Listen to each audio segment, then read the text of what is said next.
कहानी की शुरुआत एक घने जंगल के बीच मौजूद छोटे से आइलैंड से होती है, जिसके चारों तरफ सिर्फ पानी ही पानी था। उस जगह पर रंग बिरंगी चिड़ियां अपने झुंड के साथ आराम से रह रही थीं। तभी नीचे पड़े पत्तों में हलचल होती है। असल में वहां एक छोटा सा जीव छिपा हुआ था, जिसे पुकू कहा जाता है। वो चुपके चुपके गिरे हुए और बचे हुए फलों को इकट्ठा कर रहा था। लेकिन जैसे ही उसे एक ताजा फल मिलता है, तभी एक चिड़िया उसे देख लेती है और उसके पीछे पड़ जाती है। डरकर वो वहां से भाग निकलता है। यहीं हमें पता चलता है कि उसका नाम ओली है। ओली अपनी पुरानी यादें बताते हुए कहता है कि कभी सभी पुकू इसी आइलैंड पर खुशी से रहते थे। वो एक खास फल उगाते थे, जिससे उन्हें कभी भूखा नहीं रहना पड़ता था। उस समय ओली बहुत छोटा था और दिन भर जंगल से छोटी छोटी चीजें जमा करता रहता था। एक दिन उसकी नजर पानी के किनारे पड़े कुछ अजीब पत्तों पर जाती है। जैसे ही वह उन्हें छूता है, वो उड़ जाते हैं और उसकी बाल्टी पानी में गिर जाती है। जब वह बाल्टी निकालने के लिए नीचे देखता है, तो उसे पानी के अंदर की दुनिया दिखाई देती है। वो नज़ारा इतना खूबसूरत था कि ओली ने पानी के नीचे जाने का फैसला कर लिया। वो अपनी बाल्टी को काटकर उसमें शहद और पत्तों की मदद से एक डाइविंग मास्क बना लेता है। लेकिन सांस लेने में दिक्कत होती है, इसलिए वो उसमें पाइप जोड़ देता है। पहली कोशिश में पाइप पानी में डूब जाती है और उसे बाहर आना पड़ता है। दूसरी बार भी वही होता है, मगर फिर उसे लकड़ी का तैरता हुआ टुकड़ा मिल जाता है और वह पाइप को उससे जोड़ देता है, ताकि पाइप पानी के ऊपर रहे। अब ओली पहली बार पानी के नीचे की दुनिया में पहुंचता है। वहां की रंग बिरंगी मछलियां और अजीब जीव देखकर वो हैरान रह जाता है। वो घंटों तक उस दुनिया को देखता रहता है। तभी उसकी नजर एक बेहद खूबसूरत मछली पर पड़ती है। वो मछली धीरे धीरे उसकी तरफ आने लगती है, लेकिन तभी उसके पिता उसे बाहर खींच लेते हैं। घर आने पर उसकी माँ उसे खूब डांटती है, क्योंकि उसे हमेशा समझाया गया था कि आइलैंड के बाहर खतरनाक जानवर रहते हैं जो छोटे जीवों को खा जाते हैं। लेकिन ओली कहता है कि अगर वो बाहर नहीं जाएगा तो दुनिया को कैसे देखेगा। उसके पिता उसे उनका नियम याद दिलाते हैं, छिपे रहोगे तो बचे रहोगे। उसके पिता बताते हैं कि उनकी नाक ही उनकी सबसे बड़ी ताकत है, जिससे वो खतरे को पहचान सकते हैं। लेकिन ओली कहता है कि हर चीज खतरा नहीं होती। तभी उसकी दादी उसे एक पुरानी कहानी सुनाती है। बहुत पहले ये जंगल और घाटी बेहद खूबसूरत हुआ करते थे। उस समय पुकू बाकी जानवरों के साथ जंगल में रहते थे, लेकिन सब एक खतरनाक भेड़िए से डरते थे। फिर एक दिन जंगल में विशाल जीव आए, जिन्हें जू कहा जाता था। वो अपने साथ जादुई कलियां लाए थे, जिनकी वजह से कई जीव बदलने लगे। शुरुआत में सब खुश थे, लेकिन फिर उसी भेड़िए ने एक भयानक रूप धारण कर लिया। उसने जू पर हमला कर दिया और सब कुछ आग में जल गया। कुछ जू किसी तरह बच निकले, लेकिन जंगल तबाह हो गया। पहाड़ टूट गए, घाटी बदल गई और उस भेड़िए को नया नाम मिला, भस्मासुर। तब से वही पूरी घाटी पर राज कर रहा है। कहानी खत्म होने के बाद उसके पिता पूछते हैं कि अब क्यों चुप हो गया। लेकिन ओली मजाक में कहता है कि कहानी में डर कम था। अगर भस्मासुर जानवरों को मसाले लगाकर खाता तो बच्चे ज्यादा डरते। उसकी बात सुनकर पिता हंस पड़ते हैं और कहते हैं कि ये बिल्कुल अपनी मां पर गया है। अगले दिन सभी फल तोड़ने का काम कर रहे होते हैं। तभी ओली एक चिड़िया को अपने आइलैंड के पास देखता है। वो उसे ढूंढने झाड़ियों में जाता है, लेकिन चिड़िया दिखाई नहीं देती। फिर वो अपनी आंखें बंद करके उसकी गंध महसूस करता है और समझ जाता है कि वो उसके सामने ही छिपी हुई है। जैसे जैसे ओली आगे बढ़ता है, चिड़िया पीछे हटती जाती है। लेकिन जैसे ही ओली उसे छूता है, वो अचानक सामने आकर तेज आवाज में बोलने लगती है। ओली उसकी भाषा नहीं समझ पाता। चिड़िया को लगता है कि वो उसका खाना चुराने आया है। तभी ओली फल खोलकर उसे दिखाता है कि इसे कैसे खाया जाता है। वो खुद खाकर दिखाता है और धीरे धीरे पीछे हट जाता है। चिड़िया सावधानी से आगे आती है और आखिरकार उस फल को खाने लगती है। वो चिड़िया ओली को एक और फल लाकर देती है। अब ओली समझ जाता है कि वो चाहती है कि वह उसे भी खोलकर दिखाए। फिर ओली उसे आसान तरीका सिखाता है कि फल को कैसे खोला और खाया जाता है। थोड़ी ही देर में उस चिड़िया का बच्चा खुद फल खोलना सीख जाता है। तभी वहां ओली के पिता पहुंच जाते हैं। खुशी से ओली उन्हें दिखाता है कि उसने चिड़िया को क्या सिखाया है। लेकिन तभी वो चिड़िया जोर जोर से आवाज लगाने लगती है। दोनों बाप बेटे तुरंत झाड़ियों में छिप जाते हैं। कुछ ही पलों में पूरा पक्षियों का झुंड वहां आ जाता है। वही चिड़िया बाकी सबको भी फल खोलना सिखाने लगती है और देखते ही देखते सारे पक्षी फलों पर टूट पड़ते हैं। ये देखकर ओली के पिता घबरा जाते हैं। वो कहते हैं, ओली, तुमने ये क्या कर दिया। ओली का इरादा सिर्फ मदद करने का था, लेकिन वही गलती आगे चलकर पूरे कबीले की मुसीबत बन गई। उन पक्षियों को जैवेन कहा जाता था और अब उन्होंने उसी आइलैंड को अपना घर बना लिया था।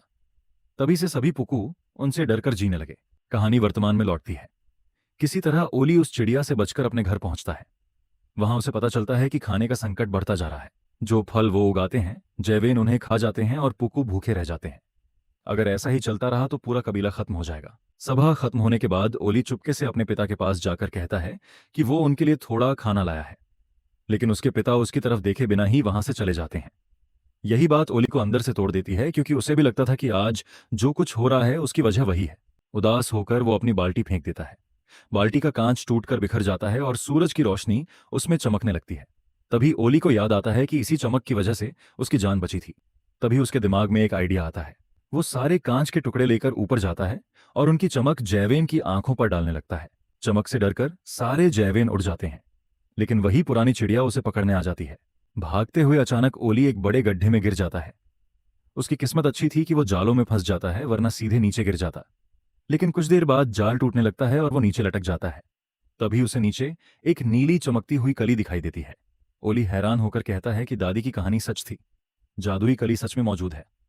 वो वहां से निकलने की कोशिश करता है और गुस्से में जैवेन को कोसने लगता है। तभी जाल टूट जाता है और वो सीधे उस जादुई कली पर गिर पड़ता है। टकराते ही वो बेहोश हो जाता है। रात होने पर पूरा कबीला उसे ढूंढने निकलता है। तभी उसके दोस्त को गड्ढे के अंदर से ओली की आवाज सुनाई देती है। उसकी मां घबराकर पूछती है कि उसे चोट तो नहीं लगी। ओली कहता है कि वो ठीक है, लेकिन जैसे ही वो खड़ा होता है सब डरकर पीछे हट जाते हैं, क्योंकि अब उसका शरीर एक जैवेन में बदल चुका था। ओली डरी हुई आवाज में अपनी मां को पुकारता है। उसकी मां पलटकर उसे देखती है। तभी उसका दोस्त कहता है कि यह जैवेन ओली को खा गया है और अब उसी की आवाज निकाल रहा है। ये सुनते ही सभी उस पर पत्थर बरसाने लगते हैं। आखिरकार वो उसे पहाड़ी से नीचे पानी में गिरा देते हैं। ओली के माता पिता टूट जाते हैं, क्योंकि उन्हें पता है कि उनका बेटा मर चुका है। सुबह जब ओली की आंख खुलती है तो वो खुद को अपने आइलैंड से बहुत दूर पाता है। तभी आसपास के हिरण जैसे जानवर डरकर भागने लगते हैं। कुछ ही देर में 3 जैवेन वहां आ पहुंचते हैं। उन्हें देखकर ओली लकड़ी के खोखले हिस्से में छिप जाता है, लेकिन वो उसे ढूंढ लेते हैं। ओली डरकर उन्हें दूर भगाने की कोशिश करता है। उसकी हरकत देखकर दोनों छोटी बहनें अपनी बड़ी बहन आइवी से पूछती हैं कि कहीं इसके सिर पर ज्यादा चोट तो नहीं लगी, क्योंकि जब ओली पानी में डूब रहा था तब आइवी ने ही उसकी जान बचाई थी। आइवी उसे समझाती है कि उसे जैवला चलना होगा, जहां उनका घर है। वहां जड़ी बूटियों से वो ठीक हो जाएगा। तभी ओली को एहसास होता है कि अब वो जैवेन की भाषा समझ पा रहा है। उसे समझ आता है कि वो सच में जैवेन के शरीर में फंस चुका है। गुस्से और नफरत में वो अपने पंख नोचने लगता है। बाकी जैवेन उसे पागल समझने लगते हैं। तभी ओली पहचान जाता है कि वही आइवी थी जिसकी वजह से वो गड्ढे में गिरा था। आइवी कहती है कि उसने उसे उस छोटे जीव से बचाया था, लेकिन ओली गुस्से में कहता है कि वो छोटा जीव वही था और अब उसी की वजह से वो इस अजीब शरीर में फंस गया है। हालांकि जैवेन उसकी बात समझ नहीं पाते। ओली बार बार कहता है कि वो जैवेन नहीं बल्कि पुकू है। तभी दूर से भेड़िए की डरावनी आवाज सुनाई देती है। सभी जैवेन तुरंत उड़ जाते हैं, लेकिन ओली को उड़ना नहीं आता। अगर वो जमीन पर रह गया तो भेड़िया उसे खा जाएगा। इसलिए आइवी उसके शरीर पर गोबर लगा देती है ताकि उसकी गंध छिप जाए और भेड़िया उसे पहचान न सके। फिर वो उसे झाड़ियों में छिपाकर वहां से उड़ जाती है। कुछ देर बाद भेड़िया वहां पहुंचता है। ओली डर से कांपने लगता है, क्योंकि उसके सामने खुद भस्मासुर था। लेकिन भस्मासुर बिना उसे देखे वहां से चला जाता है। उसके जाने के बाद ओली नदी में जाकर खुद को साफ करता है। तभी उसके सामने एक मछली आती है और मजेदार अंदाज में उससे बात करने लगती है। ओली तुरंत उसे चुप कराता है और कहता है कि यहाँ भस्मासुर है। ये सुनते ही मछली डरकर पानी में छिप जाती है। फिर ओली को याद आता है कि वो उसी मछली से सालों पहले मिला था। उसका नाम बूगल था। बूगल उससे पूछता है कि आखिर वो है कौन। तब ओली उसे पूरी बात बताता है कि कैसे वो जादुई कली की वजह से जैवेन बन गया। पहले तो बूगल को यकीन नहीं होता, लेकिन जब ओली नीली चमकती कली का जिक्र करता है तब बूगल कहता है कि उसने भी उस कली को देखा है। ये सुनते ही ओली उससे उस जगह का रास्ता पूछता है। जल्द ही ओली दोबारा उसी जादुई कली तक पहुंच जाता है, लेकिन वहां आइवी भी पहुंच चुकी थी। उसे कलियों की ताकत के बारे में कुछ पता नहीं था। ओली बताता है कि उसी कली की मदद से वो फिर से पुकू बन सकता है। आइवी उसकी मदद करने के लिए कली तोड़ने जाती है, लेकिन जैसे ही वो कली को छूने से पहले पुकू बोलती है, उसका अपना शरीर बदलकर पुकू में बदल जाता है। ये देखकर ओली अपना सिर पकड़ लेता है। उसे यकीन नहीं होता कि इतनी मुश्किल से मिली जादुई कली यूं ही बर्बाद हो गई। दूसरी तरफ आइवी अपने नए छोटे से शरीर को देखकर घबरा जाती। आइवी घबराकर ओली से पूछती है कि आखिर उसने उसके साथ क्या कर दिया। तब ओली उसे समझाता है कि उसने जादुई कली को छूने से पहले पुकू कहा था, इसलिए वो खुद पुकू में बदल गई। अब आइवी को समझ आता है कि ओली सच बोल रहा था। उसका सिर नहीं फूटा था, बल्कि वो सच में गलत शरीर में फंसा हुआ था। इसके बाद दोनों फिर से बूगल के पास जाते हैं। बूगल उन्हें दूसरी जादुई कली का रास्ता बताता है। फिर दोनों उस नई कली की तलाश में निकल पड़ते हैं। रास्ते में ओली अब भी अपने पंखों को हाथों की तरह इस्तेमाल करता है। आइवी बार बार उसे उड़ने के लिए कहती है। बड़ी मुश्किल से वो हवा में उठना सीखता है। तभी ऊपर से उन्हें एक भेड़िए का बच्चा दिखाई देता है, जो पहाड़ी पर खड़ा अपने माता पिता को आवाज दे रहा था। आइवी को उस पर दया आती है और वो उसकी मदद करना चाहती है, लेकिन तभी उसे खतरे का एहसास होता है। पीछे की झाड़ियों से आवाज आती है कि उसके पिता उनके पीछे हैं। दोनों जान बचाकर भागने लगते हैं। आइवी लगातार ओली को उड़ने के लिए कहती है, मगर डर की वजह से वो ठीक से उड़ नहीं पाता। भागते भागते वो एक गुफा में पहुंच जाते हैं, लेकिन भेड़िए बाहर ही रुक जाते हैं। ओली जांचने के लिए आगे एक कंकड़ फेंकता है। तभी कई सांप बाहर निकल आते हैं और फिर जड़ों के बीच छिप जाते हैं। आइवी समझ जाती है कि वो सांपों की गुफा में फंस चुके हैं। अब एक तरफ भेड़ियों का खतरा था और दूसरी तरफ जहरीले सांप। ओली के कहने पर आइवी अपनी आंखें बंद करके रास्ता महसूस करती है और दोनों धीरे धीरे सांपों से बचते हुए बाहर निकल जाते हैं। लेकिन तभी बाहर खड़े भेड़िए जोर से दहाड़ते हैं, जिससे गुफा कांपने लगती है और सारे सांप ओली के पीछे पड़ जाते हैं। आगे एक गहरी खाई थी। तभी आईवी ओली को धक्का देकर छलांग लगा देती है और खुद उसे पकड़ लेती है। गिरते गिरते अचानक ओली के पंख खुल जाते हैं और वो पहली बार उड़ने लगता है। जिंदगी की पहली उड़ान उसे डर से ज्यादा आजादी का एहसास देती है। दोनों एक पहाड़ी पर रुकते हैं। आईवी उसे खाने के लिए कुछ देती है, लेकिन ओली को उसका स्वाद बेहद खराब लगता है। तभी खाने को लेकर दोनों के बीच बात शुरू होती है। आईवी बताती है कि कभी उनके पास भी खाने की बहुत कमी हो गई थी। भूख से उनके कई साथी मर चुके थे। उसने अपनी 2 बहनों के अलावा पूरा परिवार खो दिया था। फिर उन्हें एक ऐसा आइलैंड मिला जहां भरपूर खाना था। वो कहती है कि कई साल पहले एक छोटे से पुकु ने उसे फल खोलना सिखाया था और उसी दिन से उनकी कौम भूखी नहीं रही। ये सुनकर ओली चुप हो जाता है, क्योंकि वो समझ जाता है कि वो पुकु वही था। रात भर ओली यही सोचता रहता है। अगली सुबह आईवी को वो झरना दिखाई देता है जहां जादुई कली मौजूद थी, लेकिन वहां पहुंचने पर पता चलता है कि उस जगह पर भेड़ियों का झुंड रहता है। तभी पानी में उन्हें बूगल दिखाई देता है।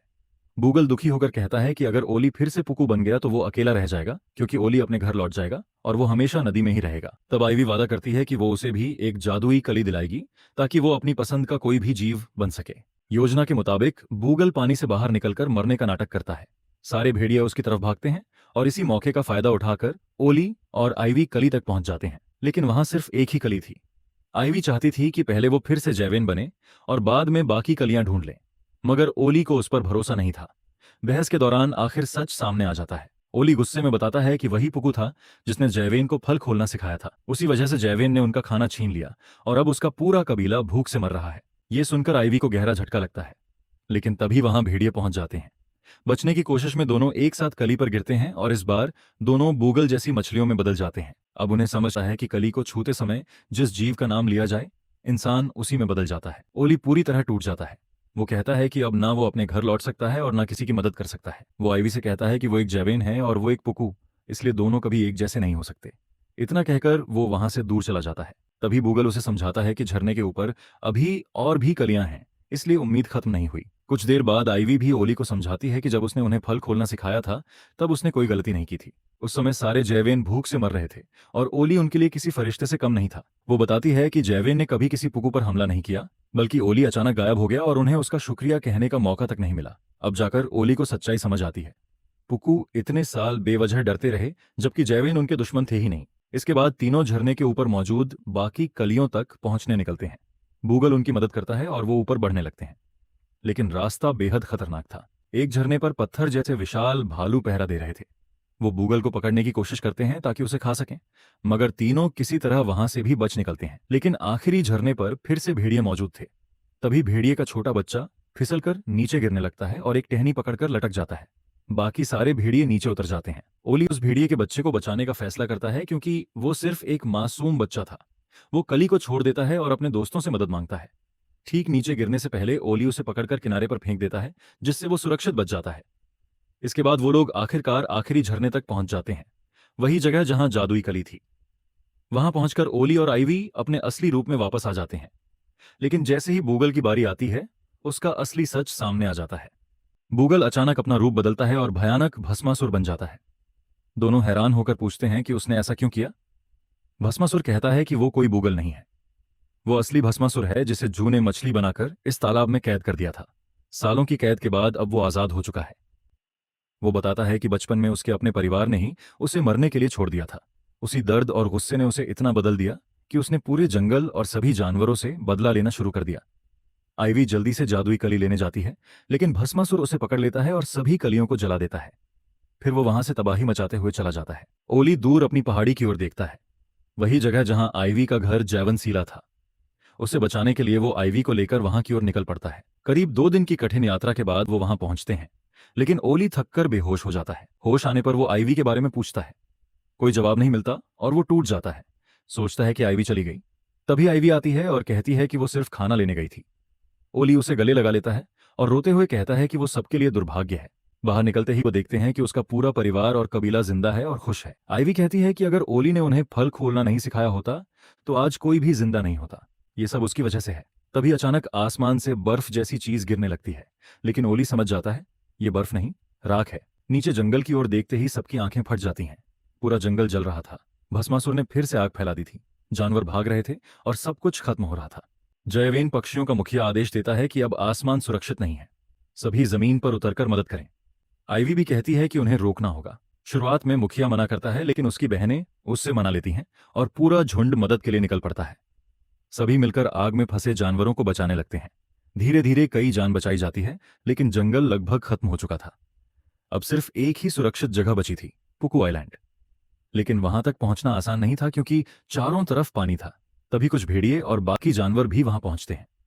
सब मिलकर एक दूसरे की मदद करते हैं। ओली के पिता शुरू में मना करते हैं, क्योंकि उन्हें सिर्फ पुकू पर भरोसा था।